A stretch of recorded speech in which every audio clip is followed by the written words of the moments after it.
অনেক দিন আগের কথা। এক গভীর বনের ধারে থাকত রতন।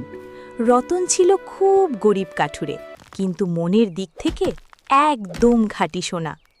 একদিন রতন বনে কাঠ কাটতে গিয়ে দেখল একটা ছোট্ট সোনালি কাঠবিড়ালি লতায় আটকে ছটপট করছে।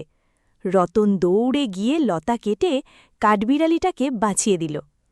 আর তখনই ঘটল এক অদ্ভুত কাণ্ড।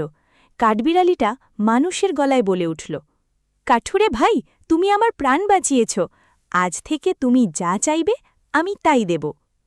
রতন কিন্তু কিছুই চাইল না। সে হাসি মুখে বাড়ি ফিরে তার বড় বোন চম্পাকে সব কথা জানাল। কিন্তু চম্পা, উফ, সে তো ছিল ভীষণ লোভী আর মেজাজি।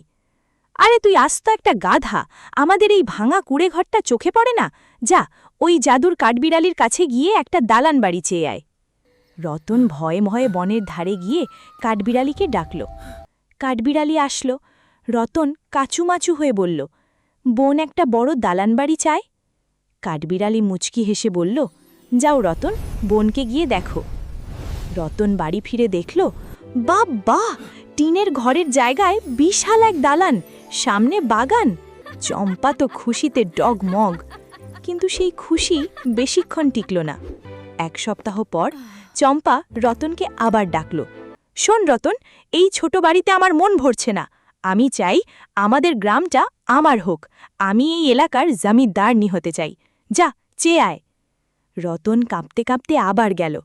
কাঠবিড়ালি শান্ত গলায় বলল, যাও, তাই হবে। ফিরে এসে রতন দেখল তাদের বাড়ি এখন এক রাজপ্রাসাদ, আর চম্পা দামি শাড়ি পরে সিংহাসনে বসে আছে।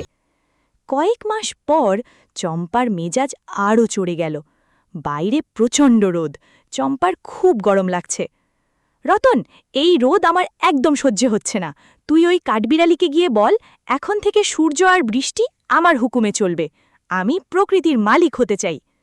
রতন কেঁদে ফেলল, বোন, এটা করো না, এটা পাপ। চম্পা ধমক দিয়ে বলল, তর্ক করবি না, যা বলছি তাই কর।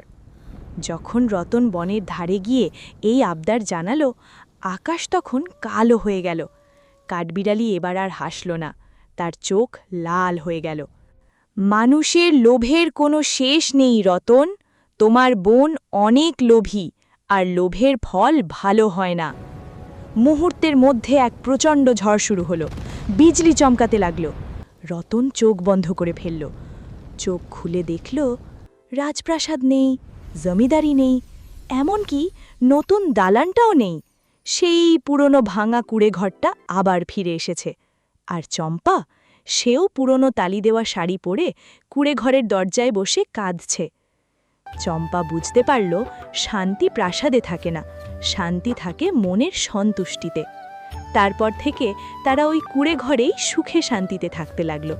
রতন আর চম্পা দুজনেই বুঝে গেল, অতিরিক্ত লোভ মানুষকে শেষ করে দেয়। কি বন্ধুরা, কেমন লাগলো গল্পটা? মনে রেখো, যা আছে তা নিয়েই খুশি থাকতে হয়।